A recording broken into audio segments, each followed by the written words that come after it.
आज हम पढ़ेंगे क्लास 11 की हिंदी पुस्तक अंतरा का 11वां अध्याय, जिसका भाग 1 हम पढ़ चुके हैं। आज भाग 2 पढ़ेंगे। खेलन में को काको गुसैया हरिहारे जीते श्री रामा, बरबस ही कत करत रिसैया, जाति पाति हम ते बड़ नाही, नाही बसत तुम्हारी छैया, अति अधिकार जनावत याते अधिक तुम्हारी गैया, रोटी करे तासो को खेले रहे बैठी जहतह गवैया, सूरदास प्रभु खेलियों चाह दारू दियो करी नंद दुहैया।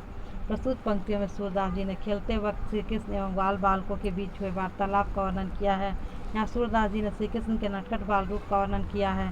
श्री कृष्ण खेल में हार जाने के बाद भी हार को स्वीकार नहीं कर रहे हैं, जैसे कि एक बालक का स्वभाव होता है। इसीलिए उनके सखा ग्वाल बालक उन्हें कहते हैं कि वे हार गए हैं तो तुम्हें बुरा लगता है, खेल में भी तुम्हें अपना विशेष अधिकार जमाना है।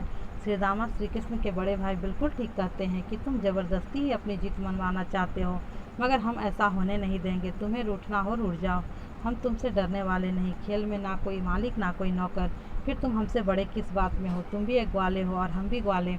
हम तुम्हारे अधीन तो अपना जीवन नहीं बिता रहे, फिर तुम्हारे राज्य में तो नहीं रह रहे हैं। तुम राजा होगे तो अपने घर में, हमारे ऊपर क्यों शासन करने आए हो? नंद के राजकुमार, तुम्हारे घर में कुछ गौ अधिक है, पर इसका मतलब ये नहीं कि तुम राजा बन गए और खेल में बेईमानी करने लगे। तुम तो खेल में बेईमानी करते हो, तुम्हारे साथ कौन खेलेगा?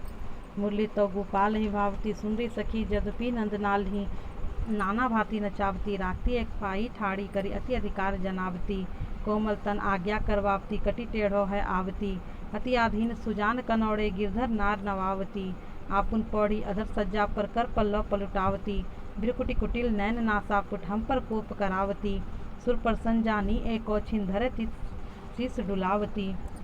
इस पद में सूरदास जी ने कृष्ण के ऊपर मुरली के प्रभाव और उससे गोपियों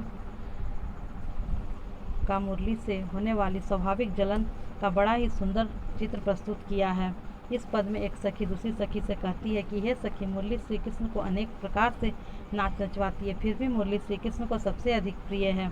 मुरली उन्हें एक पैर पर खड़ा करके रखती है और अपना अत्यधिक अधिकार उन पर जताती है।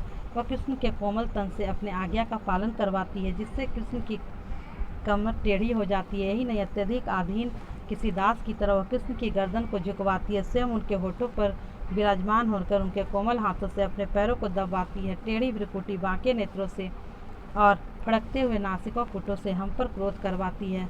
सूरदास जी गोपियों के माध्यम से अपने इस पद में कहा है कि मुरली श्री कृष्ण को एक क्षण के लिए भी प्रसन्न जानकर धड़ से सिर हिलवाती है, अर्थात नहीं नहीं का संकेत करवाती है। गोपियों को श्री कृष्ण सर्वाधिक प्रिय है, पर श्री कृष्ण को कोई और प्रिय है, यह उनके लिए अत्यधिक असहनीय विषय है। इसलिए वे श्री कृष्ण को मुरली के प्रति चिंतित और उनका ऐसा होना स्वाभाविक ही है।